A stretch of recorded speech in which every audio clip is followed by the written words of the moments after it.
The Fox News political analyst, Gianno Caldwell. We got the Wall Street Journal's John Hilsenrath, and last but not least, Deirdre Bolton. Deirdre, historic, certainly. The market's up a little bit now, but confidence that this could be the legislative win at the president's back when he attempts even bigger things. Welfare reform, infrastructure. What do you think? I mean, they needed this win, right? So this is especially the president, and we have to say Mitch McConnell, right, succeeded where that repeal of the Affordable Care Act, Obamacare, had failed in July.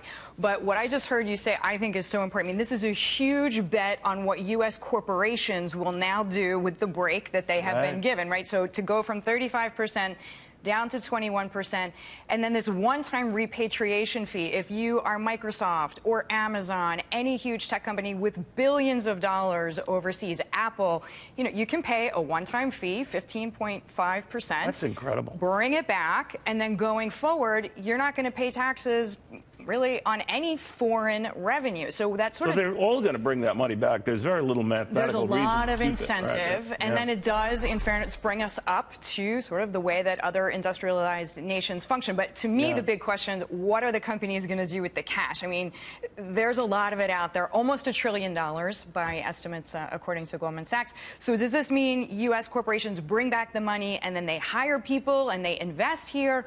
Or I think 65% in a survey, this is just one survey done by Bank of America Merrill Lynch, said 65% of U.S. corporations polled by them said, you know what, we're going to like pay down some of our debt. It's kind of like when you were a kid, right? And somebody gave you $100 and you owed your buddy 10. They won't necessarily pounce to do the things they're expected to do, but, you know, any of that would be good stuff, John. That's the way it's sold in corporate America, that whether they buy back stock, pay down debt, good for their shareholders, tangentially good for those who even aren't directly involved in the market because people are indirectly. I understand that. But I think Republicans as well would be disappointed if these companies don't hire more, do stuff like that, because they put, that is, these Republicans, their heinies on the line here. And I'm sure they're expecting some bang for the buck from these companies. Certainly, and we look at a key example, FedEx, whose CEO said, look, we're going to use this money to hire more people and, of course, put in our pension system. This was an unbelievable achievement by President Donald Trump and the Republicans in the House and Senate.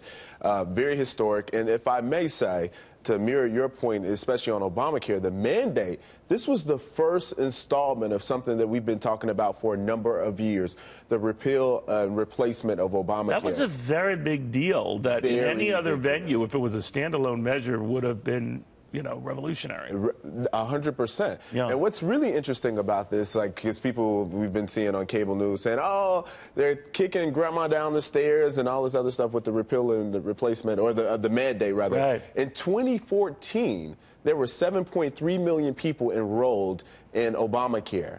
You know how many people paid the penalty for the mandate? 8.1 million people. More people paid the penalty than was enrolled in Obamacare in 2014. And what's also interesting I've been seeing on cable news is people saying Republicans are just giving crumbs. The wealthy are taking the vast majority of the money away, or rather getting the vast majority of the money. And what's really interesting to me, in 2009, we had this thing called stimulus checks. Do you remember those? Right, the $800 stimulus check. There you go. $400 for individuals, $800 for couples, and they got that money back within the withholdings directly from their job. Democrats said, this is great. President Obama did something really amazing. Now you're getting $2,000 back, maybe more for some, who knows.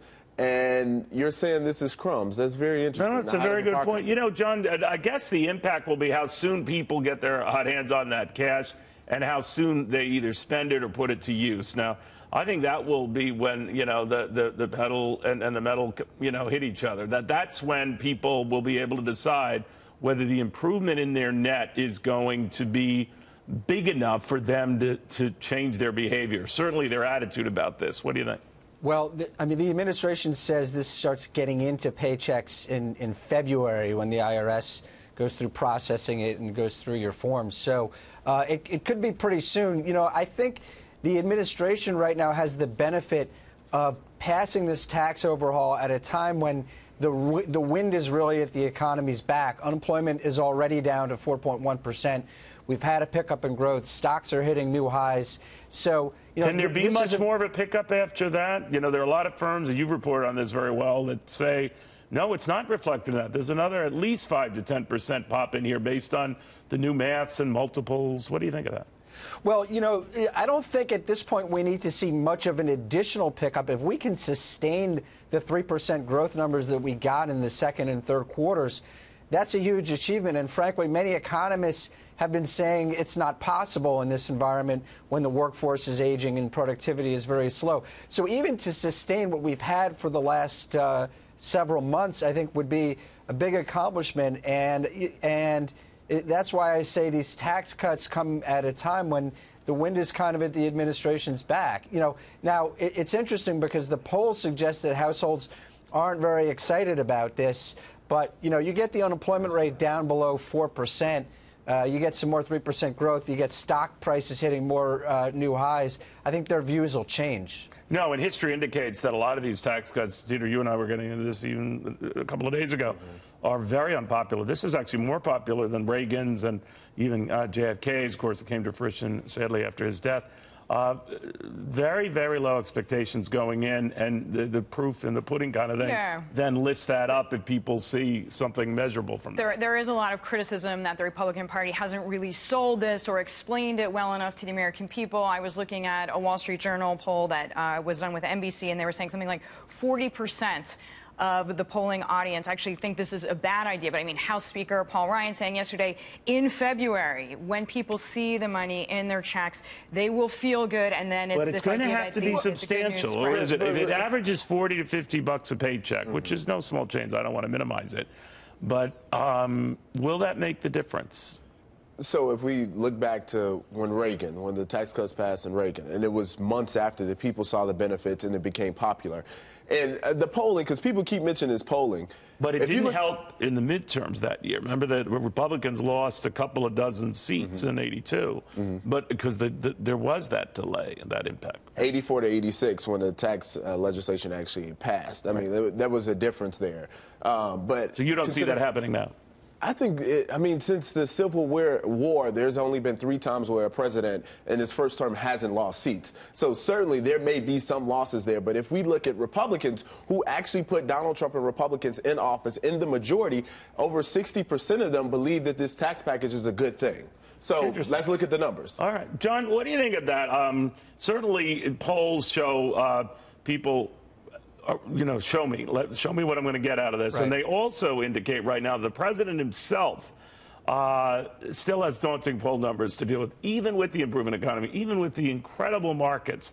Why is that? What's your sense of that? Well, you know, our polls are pretty interesting in this respect. What they show is that the president gets decent remarks on the economy, and his marks on the economy have held up even while his overall approval ratings have declined, and there's good reason for that. The economy is doing pretty well right now. So I think there is a disconnect between what people think of the president and his overall performance and how they see the economy doing. They're saying it's going pretty well. In terms of the polls and what they say about these tax cuts, you know, we've written an awful lot over the last few months about what this does to state and local deductions and to people in blue states. You know, there's a lot of moving parts in this bill, so there's a lot of uncertainty, I think, among people and a lot of distrust in Washington. I think, as you say, the proof is going to be in the pudding. If people look at their paychecks in February and they say, hey, you know, my withholding went down instead of up, then maybe they'll be more forgiving than the polls suggest they are right now. We shall see. Guys, I want to thank you. I want to